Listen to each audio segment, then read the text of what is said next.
friendlies are like your TED Talks, and that's when you're giving a talk and you've got a wider audience. You need to make sure you get a message across. You might use some stats, you might use some touchy-feely things. You might blend kind of those personalities together.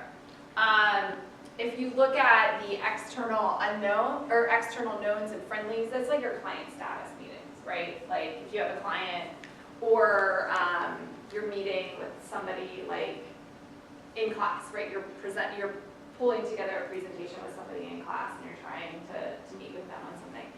In that instance, you're just really truly understanding. You know who that person is, and you need to know what you need to get across to them and how best to get that point across. So for instance, today, I was dealing with a client. I'm like round 3 of trying to get them to understand my idea, and 3 times is like it. Like, you don't get it, you don't want to move forward this way, fine. I'm just going to keep moving forward your way. But I needed to make sure the person's kind of falls a little bit more in the intuitive category, a little bit. And so I needed to make sure that I showed them the 2 paths from an intuitive perspective that worked for their brand. You can go health and wellness, or you can go innovation. Innovation's a pillar, but you're a health and wellness company. And so I had explained to them those 2 paths and then say, pick one.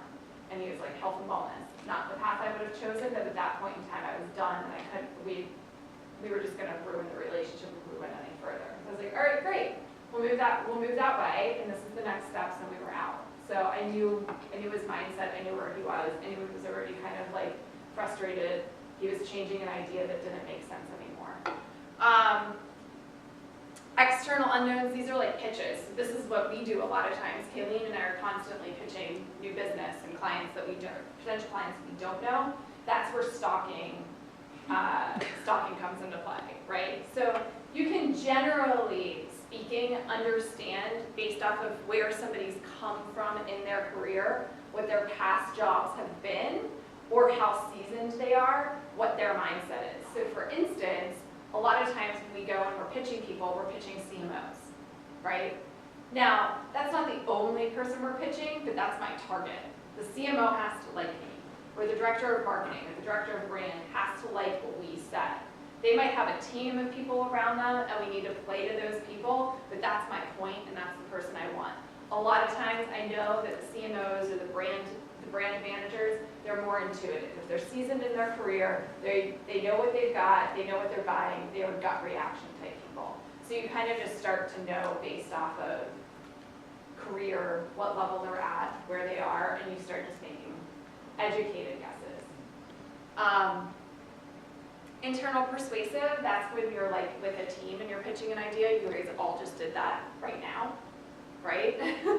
You were obviously sitting in mindsets that were the same as yours. If we did this exercise and you guys switched up and we had the personals sitting with the analytics and we were telling you to come up with a functional story, that would have been an interesting thing to try, right? You guys would have all been trying to pitch ideas and you wouldn't have even been working against like your own mindset.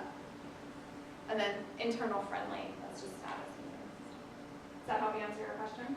Yeah, that's cool. And then, of course, there's others. There's plenty of other ones that you guys probably all have. I think it was you that was saying you pitched the media. That's a totally different situation. It's probably typically unknown and unfriendly. Yeah. Cool. Any other questions? No other questions from the audience?